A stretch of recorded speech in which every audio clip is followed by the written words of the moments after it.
असलामुअलैकुम दोस्तों, तुसी वेख रहे हो पाक पंजाब टीवी ते मैं हाँ तुहाडा मेज़बान अब्दुल वाहिद।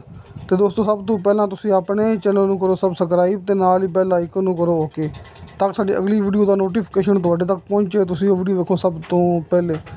दोस्तों माशाल्लाह तुहाडे वास्ते एक रकबे की वीडियो लेकर हाज़र होए हैं। उम्मीद करांगा तुहानूं बड़ा पसंद आवेगा। दोस्तों इस रकबे दे विच शाह साहब ने मुकम्मल गलबात की है। तुसी अपनी मूवी देखनी एंड तक, ताकि भरावां नूं पता लग सके कि रकबा कितना है, इनकी डिमांड कितनी है। दोस्तों रकबा ज़िला चकवाल, तहसील चकवाल। दोस्तों चकवाल शहर तो तकरीबन कोई 14-15 किलोमीटर हट के, दोस्तों मेन रोड तो कोई 12-13 किलोमीटर फासला, चकवाल शहर तो कोई 15-16 किलोमीटर फासला। दोस्तों इक्को जगह तो ज़मीन है, तो इक्को बंदे ना तो दोस्तों इन्हें हर चीज़ मौजूद है। बिजली है, पानी, ट्यूब लग्या माशाल्लाह। दोस्तों बड़ा इत्थे डेरा है विच, दोस्तों डेरा है, ट्यूबल है, बिजली है, ज़रई रकबा है। तो ज़रई रकबा है माशाल्लाह, इक्को बंदे ना तो माशाल्लाह दोस्तों बड़ा ही बेहतरीन है।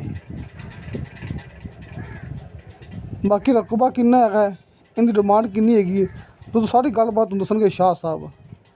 दोस्तों इक्को बंदे ना तो इक्को जगह ते इक्को प्लाट है। रकबा कितना है, इनकी डिमांड कितनी है, वो अपन गल करनगे शाह साहब। बाकी दोस्तों शाह साहब का व्हाट्सअप नंबर मैं स्क्रीन पर लिख छड्डिया है। कोई गलबात रह जाए तुसीं दोस्तों शाह साहब नूं डायरैक्ट राबता करके गल कर सकते जी। तो दोस्तों इस रकबे की मुकम्मल जी डिमांड हैगी आपां नूं शाह साहब ने वो दसनी है।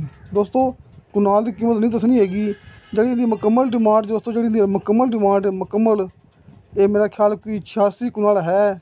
दोस्तों जी मुकम्मल डिमांड आपां नूं शाह साहब वो दसणगे, तो पर दोस्तों मुकम्मल रकबा मिलना है। इन विचों आपां नूं कोई 5-10 कुनाल नहीं मिल सकते।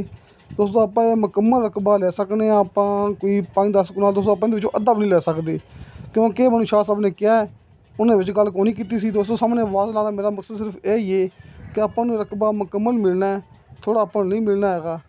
बाकी दोस्तों शाह साहब का व्हाट्सअप नंबर मैं सामने स्क्रीन पर लिख छड्डिया है, तुसीं उन्हां नाल गल कर सकदे जी।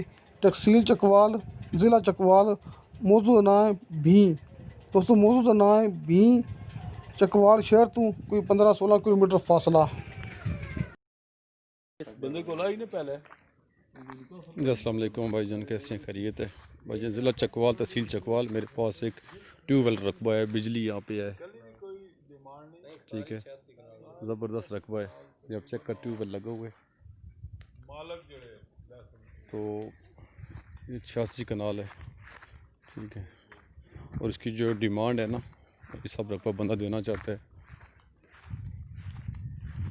ट्यूबवेल लगा हुआ इसका, इसकी जो डिमांड है 2.25 करोड़ रुपए की है।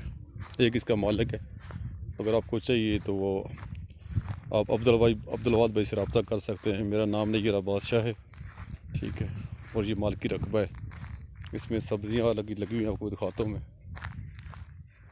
ज़िला चकवाल, तहसील चकवाल, मौजू का नाम है।